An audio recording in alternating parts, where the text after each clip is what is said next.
आप लोग कैसे हो? मैं उम्मीद करता हूं कि आप लोग अच्छे होंगे और अपनी पढ़ाई को नियमित रूप से कर रहे होंगे। जैसा कि आप लोगों को पता है कि मैंने जो चैप्टर शुरू किया था और उसका थोड़ा सा पार्ट आपको बताया था, उसमें मैं आपको सूत्र के फार्मूले के बारे में बताया था कि चाल बराबर दूरी बटे समय, जो ये फार्मूला होता है, और दूरी बराबर चाल गुणा समय बताया था ना बच्चों हमने आपको। तो वो चीज़ मैंने आपको जो उस वीडियो में बताई थी, उसके बाद फिर मैं आपको ये लगातार दूसरा वीडियो डाल रहा हूँ जिसमें आपको मैं विस्तृत जानकारी प्रदान करूंगा चाल, समय और दूरी के बारे में। बच्चों, चाल को अंग्रेजी में तो स्पीड बोलते हैं, समय को टाइम बोलते हैं और दूरी को डिस्टेंस बोलते हैं। जैसा कि आप लोगों को मैं बताऊं कि कभी कभी आप देखते होंगे कि एक ही प्लेटफॉर्म पे दो ट्रेनें समांतर दिशा में चली जा रही होती हैं, यानी एक ही दिशा में चली जा रही होती हैं। तो कोई भी आपसे इस तरह का सवाल बनाकर पूछ सकता है कि बताओ कि जो दो ट्रेनें एक साथ चली जा रही हैं एक ही दिशा में, तो उनकी आपेक्षिक चाल क्या होगी। तो आपेक्षिक चाल उनकी जब निकालते हैं तो आपेक्षिक चाल निकालते हैं यदि यदि एक ही दिशा में, एक ही दिशा यहाँ पर लिखा हुआ है, यानी वन डायरेक्शन यानी एक ही दिशा में ये ट्रेन चली जा रही हैं और उनकी चालों में अंतर पूछा जाए, मतलब उनकी चालों में क्या होगा, अंतर के बराबर आपेक्षिक चाल निकाली जाती है। यानी एक ही दिशा में चल रही दो गाड़ियों की आपेक्षिक चाल उनकी चालों के अंतर के बराबर होता है। ठीक है बच्चों, जैसे मान लेते हैं कि एक पटरी ये है और इसमें ये जो एक ट्रेन है, ठीक है ना, ये एक ट्रेन है जो इस दिशा में चली जा रही है और दूसरी जो ट्रेन है वो भी हमारी कहाँ चली जा रही है, सेम डायरेक्शन में चली जा रही है, सेम डायरेक्शन में जा रही है, यानी train running in a same direction then relative speed.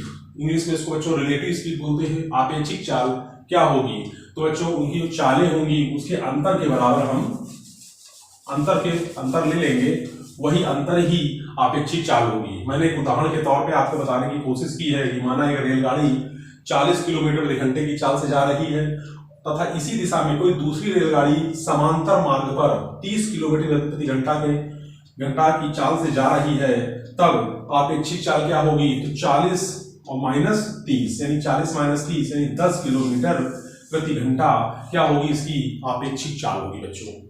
ठीक है ना। यदि सवाल में दिया होगा कि सेम डायरेक्शन में दो रेलगाड़ी चली जा रही है तो उनकी आपेक्षिक चाल क्या होगी। अब यहाँ पर थोड़ा सा मैं बदल देता हूं, यदि यहाँ आपेक्षिक चाल निकाल एक ही दिशा में ना हो, यहाँ पर कह दिया जाए कि विपरीत दिशा में, क्या कर दिया जाए, विपरीत दिशा में चली जा रही दो गाड़ियों की आपेक्षिक चाल उनकी चालों के अंतर के बराबर नहीं होता, योग के बराबर होता है। बदल गया, विपरीत दिशा में क्या होगा, चालें जोड़ दी जाएंगी। यानी माना कि रेलगाड़ी 40 किलोमीटर प्रति घंटा की चाल से जा रही है तथा विपरीत दिशा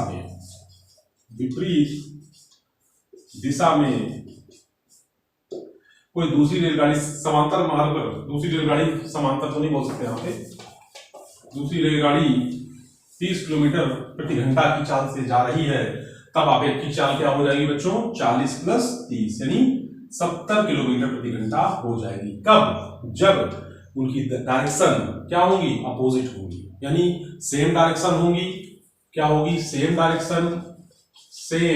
direction then speed is subtract. यही हम क्या करेंगे, स्पीड को सब्ट्रैक्ट कर देंगे बच्चों, स्पीड को सब्ट्रैक्ट करना है। और अपोजिट डायरेक्शन में देन स्पीड इज ऐड, यानी हम उनको ऐड कर देंगे। ठीक बच्चों, याद रखिएगा। चलिए आगे चलते हैं।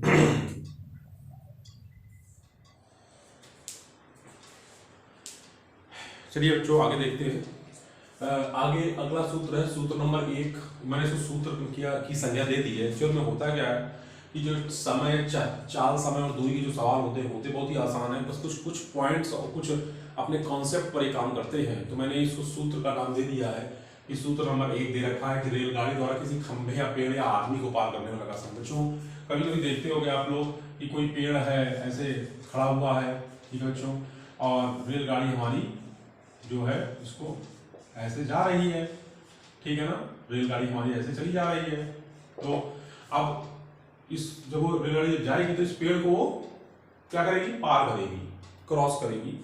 तो रेलगाड़ी हमारी जब इस पेड़ को क्रॉस करेगी तो क्या होता है, इस पर भी एक सवाल बन जाता है कि पता है इस समय कितना लगेगा, मतलब जो रेलगाड़ी है इस पेड़ को क्रॉस करने में कितना समय लेगी। तो आपको क्या करना है कि रेलगाड़ी की जो लंबाई है, मान लेते हैं रेलगाड़ी की लंबाई 20 किलोमीटर है, ठीक है ना, और चाल उसकी जो है मान लेते हैं 2 घंटे है, तो आप 2 किलोमीटर प्रति घंटे है, ठीक है बच्चों, 2 किलोमीटर प्रति घंटे है। तो आप इससे हम लोग 2 से 20 को भाग देंगे तो कितना आएगा, 2 दहम 20 यानी 10 घंटे लगेंगे उसको पार करने में, ठीक है बच्चों। एक नॉर्मल मैंने ऐसे ही सवाल बना के आपको समझाने की कोशिश की है। तो जैसा कि मैंने बताया आपको कि जो हमारा रेलगाड़ी है और किसी खंभे को या पेड़ को या खड़े आदमी को पार करने में लगा समय क्या होगा, तो पेड़ को पार करने में लगा समय का फॉर्मूला होता है, यानी सूत्र होता है, रेलगाड़ी की जो लंबाई है उसमें आप रेलगाड़ी की चाल से भाग दे दीजिए, पता चल जाएगा कि वो कितना समय लेगी, ठीक है बच्चों। अब हमने सूत्र नंबर 2 का नाम दे दिया कि रेलगाड़ी किसी पुल, प्लेटफॉर्म या सुरंग को पार करने में लगा समय क्या होगा। तो रेलगाड़ी की जो लंबाई है और जो पुल की लंबाई है वो दोनों को जोड़ लीजिए, या फिर प्लेटफॉर्म की लंबाई को जोड़ लीजिए, और जोड़ने के बाद आप रेलगाड़ी की चाल से भाग दे दीजिए, तो पता चल जाएगा कि कितना समय लगा, ठीक बच्चों। आपको बात समझ में आई होगी। चलिए चलो बच्चों आगे चलते हैं। आगे देखिए, कह रहा है कि अगर 2 ट्रेन अपोजिट डायरेक्शन में हो, यानी उनकी जो दिशाएं हैं वो विपरीत हो, ठीक है ना, और उनकी दोनों विपरीत दिशा में चल रही हो, तो एक दूसरे को पार करने में लगा समय क्या होगा। यानी देखिए 2 ट्रेनें हैं, एक ही डायरेक्शन में नहीं, ऐसे नहीं जा रही है, ऐसे जा रही हैं, ठीक है ना, तो उनकी चालों चल रही हो तो उनको पार करने में लगा समय क्या होगा।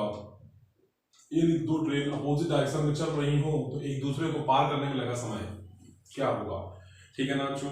जैसे एक ट्रेन ये जा रही है और एक ऐसे जा रही है, ठीक है ना, आप लोगों ने देखा होगा, जैसे एक ट्रेन ये जा रही है, एक ट्रेन ये जा रही है, ज्यूं बच्चों, ज्यूं ऐसे आ रही है, तो इनको पार करने में लगा समय क्या होगा। तो क्या करेंगे, इस ट्रेन की लंबाई और इस ट्रेन की लंबाई दोनों को जोड़ देंगे, यानी दोनों ट्रेनों की लंबाई को आप जोड़ दीजिए, और जो इनकी चाल है उनको भी क्या करेंगे बच्चों, जोड़ दीजिए, और जोड़ने के बाद भाग दे दीजिए, आपको समय पता चल जाएगा कितना समय लगा। अब यहीं पर सवाल बदल गया, यानी सूत्र नंबर 4 में लिखा है 2 ट्रेन सेम डायरेक्शन में, जैसे ये सेम ऐसे चली जा रही है, ठीक है ना, ऐसे चली जा रही है, सेम डायरेक्शन में चली जा रही है, तो उनको एक दूसरे को पार करने में लगा समय क्या होगा। तो उनको एक दूसरे को पार करने में लगा समय होगा कि दोनों ट्रेन की जो लंबाई है उनको जोड़ लीजिए, और जो चाल है वहां पे आपको अंतर लेना है, ये दोनों चालों का अंतर आप लोगे और उससे भाग दोगे तो आपको पता चल जाएगा कि कितना वो पार करने में लगा समय लेंगी, ठीक है बच्चों। आपको चीजें समझ में आई होंगी। अब एक चीज मैं आपको बताऊंगा कि जितनी चीजें मैंने बताई हैं इसको आपको अपनी मेमोरी में याद कर लेना है, अपनी मेमोरी के अंदर इसको बिल्कुल फिट कर लेना है, फिर टाइम एंड डिस्टेंस बिल्कुल हलवा हो जाएगा, आप चम्मच लगाइए और आराम से काट के खा लीजिए, ठीक है बच्चों। बहुत ही आसान है, कुछ नहीं है इसमें, ठीक है बच्चों। आप लोगों को मैं इसके सवाल बताऊंगा और जैसे मैंने आपसे कहा है अपने स्टेटमेंट में वैसे ही आपको लगेगा कि ये हलवा है, ठीक है। चलिए आगे चलते हैं। चलिए बच्चों आगे चलते हैं। अब देखिए मैंने आपको कॉन्सेप्ट तो समझा दिए, अब इसके मैं उन्हीं कॉन्सेप्ट पर आधारित आपको सवाल बता रहा हूँ, ठीक है। देखिए जो सवाल नंबर 1 है वो कह रहा है कि एक मोटर कार 4 घंटे में 200 किलोमीटर की दूरी तय करती है, ठीक है, तो उसकी चाल क्या होगी। अब बच्चों यहाँ पर देखिए समय भी इनको घंटे में दे रखा है और जो दूरी है वो भी किलोमीटर में दे रखी है, जो ऑप्शन है यहाँ वो ऑप्शन भी हमारे किलोमीटर प्रति घंटा में है बच्चों। एक चीज इसमें मैं आपको बताऊं, जैसे मैंने लिखा 5 किलोमीटर प्रति घंटा, इसका मतलब हुआ कि एक घंटे में जो कार है ना वो 5 किलोमीटर की दूरी तय करती है, एक घंटे में 5 किलोमीटर की वो इस मतलब चाल से जा रही है एक घंटे में, ठीक है बच्चों। यानी 5 किलोमीटर प्रति घंटा का मतलब प्रति घंटा मतलब होगा एक घंटे में जो कार है 5 किलोमीटर की दूरी तय करती है, एक घंटे में 5 किलोमीटर की दूरी तय करती है। जैसे आप लिखा है कि 50 किलोमीटर प्रति घंटा, इसका मतलब हुआ एक घंटे में 50 किलोमीटर। यहाँ लिखा है 40 किलोमीटर प्रति घंटा, इसका मतलब हुआ एक घंटे में 40 किलोमीटर। 60 किलोमीटर प्रति घंटा लिखा है, इसका मतलब हुआ एक घंटे में 60 किलोमीटर। समझ में आया बच्चों आप लोगों को ये चीज, तो ये आप याद रखिएगा, ध्यान रखिएगा, ठीक है। अब आगे चलते हैं, इसे सवाल को करते हैं। तो देखिए 4 पूछ रहा है, तो सिंपल सी बात है। तो मैंने आपको शुरू में जो पहला आपको वीडियो बनाया था उसमें मैंने आपको सूत्र बताया था, ये 4 बराबर होता है दूरी बटे समय। तो आप 4 बराबर दूरी बटे समय इस सूत्र को इस्तेमाल करिए। तो देखिए दूरी हो रखी थी 200 किलोमीटर, और समय दे रखा है 4 घंटे बच्चों, तो 4 पंचे 20, यानी आ गया 50 किलोमीटर प्रति घंटा, यानी ऑप्शन नंबर 2 इसका सही है। अब एक सवाल नंबर 2 है, वो हमसे कह रहा है, क्वेश्चन नंबर 2 कह रहा है कि एक बस की चाल, वन बस speed is 36 kilometre per hour, उसके द्वारा यानी it's distance covered by 15 second, ठीक है ना, यानी उसने जो 15 सेकेंड में टाइम लिया है, तो आपको बताना है कि व्हाट इज द डिस्टेंस, यानी दूरी क्या होगी। तो देखिए इसी सूत्र को इस्तेमाल करेंगे, बस यहाँ पे करना क्या है कि दूरी बराबर लेना है चाल गुणे समय, यानी चाल का गुणा आप समय में कर दीजिए तो आपको क्या मिल जाएगी बच्चों, दूरी मिल जाएगी। तो देखिए कैसे, दूरी बराबर होता है चाल गुणा समय, तो चाल दे रखा है हमको 36 किलोमीटर प्रति घंटे और गुणे में समय दे रखा है 15 सेकेंड। देखिए बच्चों एक चीज आपको मैं बताऊंगा कि यहाँ पर घंटे है और यहाँ पर सेकेंड है, तो इसको बदलना पड़ेगा किलोमीटर में। आपको वीडियो नंबर 1 यानी ये जो वीडियो मैंने पहला बनाया था उसमें मैंने बताया था कि किलोमीटर प्रति घंटा को, यानी किलोमीटर प्रति घंटा को मीटर पर सेकेंड बदलना है, तो क्या करिए 5/18 गुणा कर दीजिए। तो यहाँ पर 5/18 गुणा करूँगा, देखिए 36 गुणे 5/18 और यहाँ लिख दूंगा मीटर प्रति सेकेंड इंटू 15 सेकेंड। देखिए ये बटे वाला सेकेंड ना इस सेकेंड से कट जाएगा, और 18 दूनी होता है 36, तो 5 दूनी 10, 10 गुणा 15 में तो आएगा 150, 15 नाम 150, और आगे क्या आ जाएगा बच्चों, मीटर, यानी 150 मीटर इसका आंसर हो जाएगा। सर समझ में आपको आया होगा, मैं आपको फिर से बता दे रहा हूँ। देखिए जो किलोमीटर प्रति घंटा है उसको जब हम मीटर पर सेकंड बदलेंगे तो 5/18 गुणा करते हैं, लेकिन इस सवाल में देखिए कि 36 किलोमीटर प्रति घंटा है, तो किलोमीटर और यहाँ पर समय रखा है सेकंड में, तो या तो आप इस सेकंड को आर से बदल लीजिए, ठीक है ना, और या फिर किलोमीटर प्रति आवर्स को आप मीटर पर सेकंड बदल लीजिए। लेकिन नीचे जो ऑप्शन है उनमें मीटर दे रखा है, तो हमको इसको बदलना पड़ेगा, किसमें, मीटर पर सेकंड में। तो मैंने बताया था कि किलोमीटर पर आर को मीटर पर सेकंड बदलना है, तो 5/18 का गुणा कर दीजिए। तो मैंने 36 लिखा और 5/18 लिखा, और 18 दूनी होता है 36, यानी 2 आ गया, 2 गुणा 5 के 2 पंचे 10, 10 से गुणा 15 में तो 15 दाम 150, यानी 150 मीटर इसका आंसर आ जाएगा। ऑप्शन नंबर 2 इसका बच्चों सही है। चलिए आगे चलते हैं।